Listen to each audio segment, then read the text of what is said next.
Proklamasi kemerdekaan 17 Agustus 1945 bukan titik akhir perjuangan bangsa Indonesia untuk melepaskan diri dari belenggu penjajahan. Belanda yang telah ratusan tahun merasakan kekayaan Indonesia enggan mengakui kemerdekaan Indonesia. Sekutu yang telah memenangkan Perang Dunia II merasa memiliki hak atas nasib bangsa Indonesia. Belanda mencoba masuk kembali ke Indonesia dan menancapkan kolonialisme dan imperialisme. Sementara kondisi sosial ekonomi Indonesia masih sangat memprihatinkan, perangkat-perangkat kenegaraan juga baru dibentuk. Indonesia ibarat bayi baru lahir masih lemah, tetapi merdeka adalah harga mati. Berbagai upaya bangsa asing untuk menguasai kembali bangsa Indonesia ditentang dengan berbagai cara. Pertempuran heroik dengan korban ribuan jiwa terjadi di berbagai daerah di Indonesia. Tidak terhitung dengan jelas berapa jumlah korban jiwa dari pertempuran mempertahankan bangsa Indonesia tersebut. Bahkan banyak pahlawan tidak dikenal yang berguguran. Nah, bagaimana kondisi awal Indonesia merdeka dan bagaimana proses perjuangan bangsa Indonesia berikutnya? Mari kita telusuri melalui kajian di bawah ini.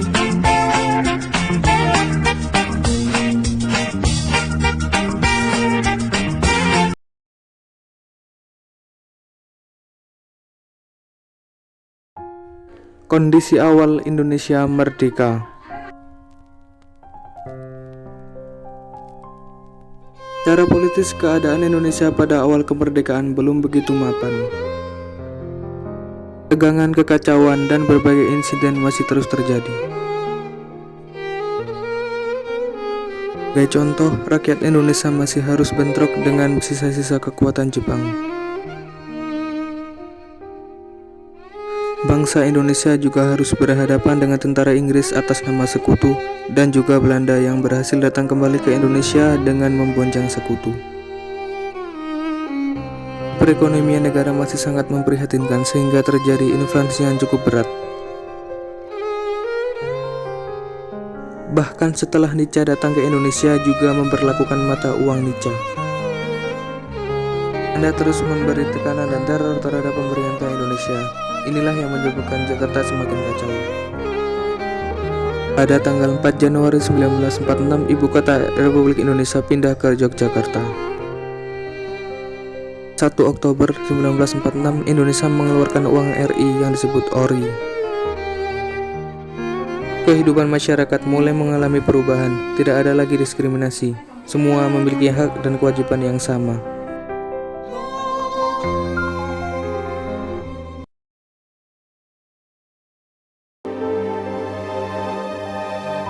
Kedatangan Sekutu dan Belanda.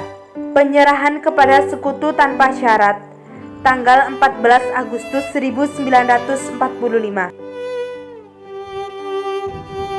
Belanda adalah salah satu negara yang berada di balik kelompok Sekutu. Bagi Sekutu dan Belanda, Indonesia dalam masa vacuum of power.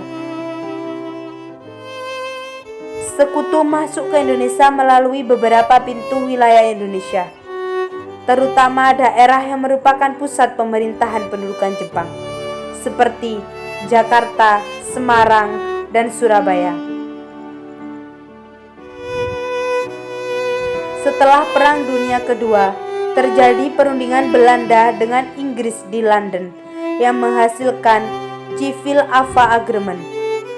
Belanda mendesak Inggris agar segera mengesahkan perundingan tersebut. Dan pada tanggal 24 Agustus 1945, perundingan tersebut disahkan. Inggris bertanggung jawab atas seluruh Indonesia, termasuk daerah yang berada di bawah pengawasan SWPAC. Pada tanggal 16 September 1945, kapal Cumberland mendarat di pelabuhan Tanjung Perak, Surabaya. Louis Mountbatten membentuk pasukan komando khusus yang disebut AFNI. pimpinan AFNI bersedia untuk perundingan dengan pemerintahan Indonesia. Pada tanggal 1 Oktober 1945, pimpinan AFNI mengeluarkan pernyataan secara de facto tentang negara Indonesia. Namun, dalam kenyataannya pernyataan tersebut banyak dilanggarnya.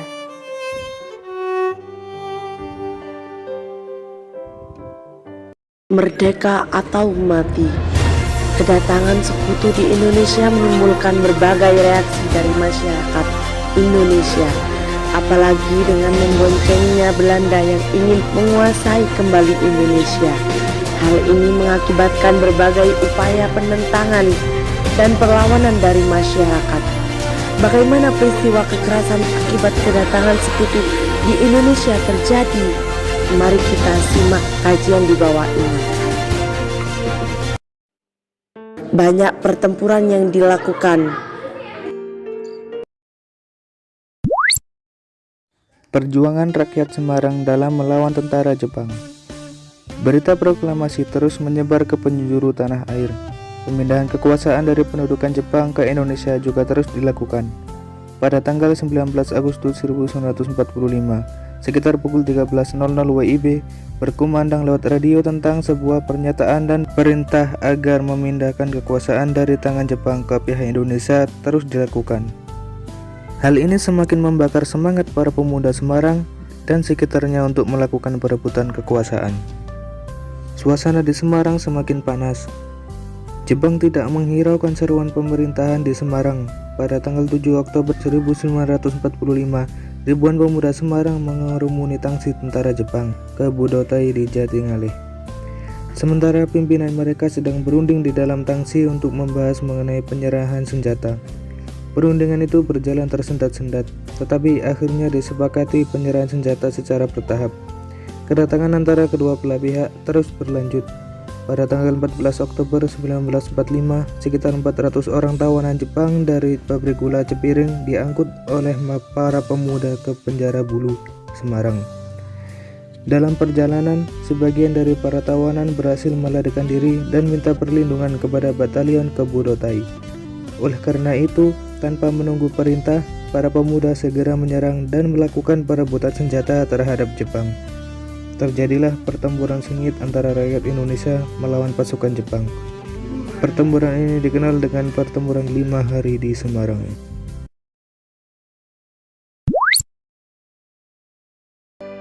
Pengambilan kekuasaan Jepang di Yogyakarta.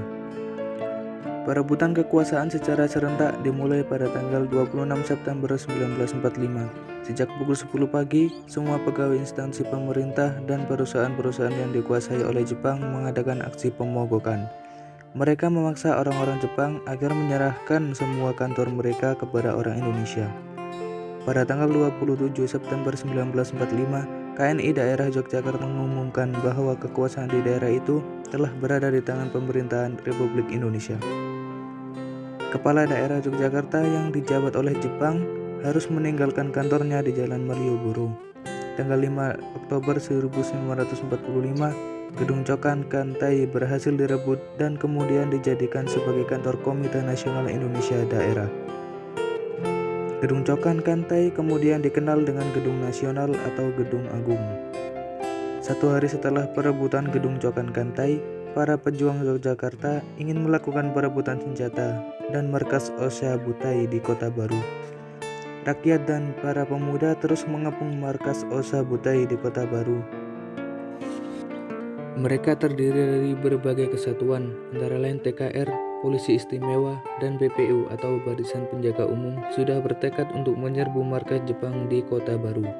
Sekitar pukul 3.00 WIB tanggal 7 Oktober 1945, terjadilah pertempuran antara rakyat, pemuda, dan kesatuan dengan tentara Jepang di Yogyakarta. Butai Chopingit segera menghubungi TKR dan menyatakan menyerah dengan jaminan anak buahnya tidak disiksa. Hal ini diterima baik oleh TKR. Kemudian TKR meminta agar Butai Chopingit dapat mempengaruhi Butai Cho Kota Baru untuk menyerah. Ternyata Butai Cho menolak untuk menyerah. Akibatnya serangan para pejuang Indonesia semakin ditingkatkan. Akhirnya pada tanggal 7 Oktober 1945 sekitar pukul 10.00, markas Jepang di Kota Baru secara resmi diserahkan ke tangan Yogyakarta. Dalam pertempuran itu, pihak Indonesia yang gugur 21 orang dan 32 orang luka-luka. Sedangkan dari pihak Jepang, 9 orang tewas dan 15 orang luka-luka. Setelah markas Kota Baru jatuh, usaha perebutan kekuasaan meluas. R.P. Sudarsono kemudian memimpin pelucutan senjata Kaigun di Maguwo. Dengan berakhirnya pertempuran Kota Baru dan dikuasainya Maguwo, maka Yogyakarta berada di bawah kekuasaan Republik Indonesia. Ribuan nyawa arek Surabaya untuk Indonesia. Pada tanggal 25 Oktober 1945, Brigadir 49 di bawah pimpinan Brigadir Jenderal A.W.S. Malabi mendarat di Surabaya. Brigadir ini adalah bagian dari Divisi India ke-23 di bawah pimpinan Jenderal D. Sauntron.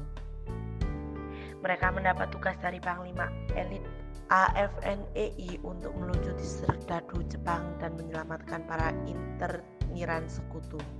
Setelah dilakukan kesepakatan antara pemimpin di Surabaya dengan Malabi antara lain berisi: 1. Inggris berjanji bahwa di antara tentara mereka tidak terdapat angkatan perang Belanda.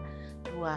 Disetujui kerjasama antara kedua belah pihak untuk menjamin keamanan dan ketentraman. 3. Akan segera dibentuk kontak biro agar kerjasama dapat terlaksana sebaik-baiknya. Dan Inggris hanya akan melucuti senjata Jepang saja. Pertempuran Palagan Ambarawa. Pertempuran Ambarawa terjadi pada tanggal 29 November dan berakhir pada 15 Desember 1945 antara pasukan TKR dan pemuda Indonesia melawan pasukan Inggris.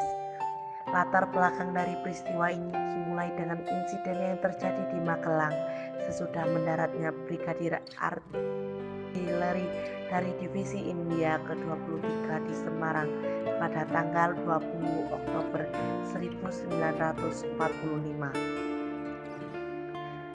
Ambarawa dibagi atas 4 sektor, yaitu sektor utara, sektor selatan, sektor barat, dan sektor timur. Pada tanggal 26 November 1945, pimpinan pasukan TKR dari Purwokerto, yaitu Letkol Isribat gugur. Kolonel Sudirman menyodorkan taktik perang supit urang. Taktik ini segera ditetapkan. Musuh mulai terjepit dan situasi pertempuran semakin menguntungkan pasukan TKR. Pada tanggal 5 Desember 1945, musuh terusik dari desa Banyu Biru yang merupakan garis pertahanan yang terdepan pada tanggal 12 Desember 1945 dini hari. Pasukan TKR bergerak menuju sasaran masing-masing. Kota Ambarawa dikepung selama 4 hari 4 malam. Musuh yang merasa kedudukannya terjepit berusaha keras untuk melakukan pertempuran. Pada tanggal 15 Desember 1945, musuh meninggalkan kota Ambarawa dan mundur ke Pertempuran Medan Area. Pada tanggal 9 November 1945, pasukan sekutu di bawah pimpinan Brigadir Jenderal T.E.D. Kelly mendarat di Sumatera Utara. Pendaratan pasukan sekutu itu diboncengi oleh pasukan Ninja yang telah dipersiapkan untuk mengambil alih pemerintahan. Sementara itu, pada tanggal 10 Oktober 1945, dibentuk TKR Sumatera Timur dengan pimpinannya Ahmad Tahir. Selanjutnya diadakan pemanggilan terhadap bekas Hyugun dan Hyugu ke Sumatera Timur. Panggilan ini mendapat sambutan luar biasa dari mereka. Di samping TKR di Sumatera Timur terbentuk juga badan-badan perjuangan yang sejak 15 Oktober 1945 menjadi Pemuda Republik Indonesia Sumatera Timur dan kemudian berganti nama menjadi Pesindo. Pada tanggal 10 Agustus 1946, di tebing tinggi diadakan suatu pertemuan antara komando pasukan yang berjuang di Medan Area. Pertemuan memutuskan dibentuknya suatu komando yang bernama Komando Resimen Laskar Rakyat Medan Area yang dibagi atas 4 sektor yang bermarkas di Sudi Mengerti. Di bawah komando inilah mereka meneruskan perjuangan di medan area. Bandung Lautan Api. Di Bandung, pertempuran diawali oleh usaha para pemuda untuk merebut pangkalan udara Andir dan pabrik senjata bekas artileri konstruksi Winkel, dan berlangsung terus sampai kedatangan pasukan sekutu di Bandung pada 17 Oktober 1945. Pada tanggal 21 November 1945, sekutu mengeluarkan ultimatum agar para pejuang menyerahkan senjata dan mengosongkan Bandung Utara. Ternyata ultimatum itu tidak diindahkan oleh pihak pejuang. Tanggal 23 Maret 1946, pihak sekutu kembali mengeluarkan ultimatum. Isi ultimatum itu adalah agar TRI mengosongkan seluruh kota Bandung dan mundur keluar kota dengan jarak 11 km. Untuk menghindari penderitaan rakyat dan kehancuran kota Bandung, maka pemerintah RI menyetujui untuk melaksanakan pengosongan kota Bandung. Kolonel Abdul Haris Nasution sebagai Komando Divisi 3, Siliwangi menginstruksikan rakyat untuk mengungsi pada tanggal 24 Maret 1946. Malam harinya bangunan-bangunan penting mulai dibakar dan ditinggalkan mengungsi ke Bandung Selatan oleh sekitar 200.000 warganya. Tengah malam kota Bandung yang terbakar telah ditinggalkan menyisakan kenangan perjuangan Bandung Lautan Api. Peristiwa tersebut dikenang hingga kini. Mars Halo Halo Bandung diciptakan, kemudian monumen pun didirikan di lapangan Tagalaga. Sineas pun tak luput menjadikan peristiwa tersebut dalam film Toha Pahlawan Bandung Selatan, sebuah film karya Usmar Ismail, juga film Bandung Lautan Api, karya Alam Renggas Surawijaya. Tak ketinggalan penulis puisi W.S. Rendra juga mengabdikan dalam Sejak Seorang Tua tentang Bandung Lautan Api.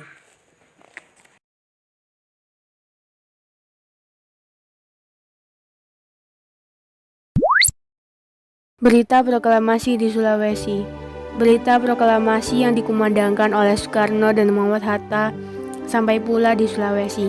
Samratulangi yang saat itu menjabat sebagai Gubernur Sulawesi yang berkedudukan di Makassar mendapat tugas dari PPKI untuk menyusun Komite Nasional Indonesia. Sementara itu, para pemuda Sulawesi memperbanyak teks proklamasi untuk disebarluaskan ke seluruh pelosok penjuru. Upaya Samratulangi untuk menyampaikan berita proklamasi ke penjuru Sulawesi mendapat halangan dari tentara sekutu. Pada tanggal 28 Oktober 1945, kelompok pemuda yang terdiri dari bekas Kaigun, Heyo, dan pelajar SMP bergerak menuju sasarannya dan mendudukinya. Akibat peristiwa itu, pasukan Australia yang telah ada bergerak dan melucuti para pemuda. Sejak itu, pusat gerakan pemuda dipindahkan dari ujung pandang ke Polong Bangkeng. Bahkan Samratulangi kemudian ditangkap oleh Nica dan diasingkan ke Serui, Papua.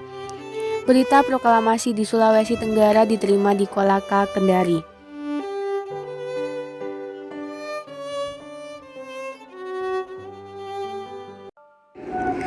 Rakyat di berbagai daerah tidak memiliki ketakutan sedikitpun untuk melawan kezaliman kolonialisme.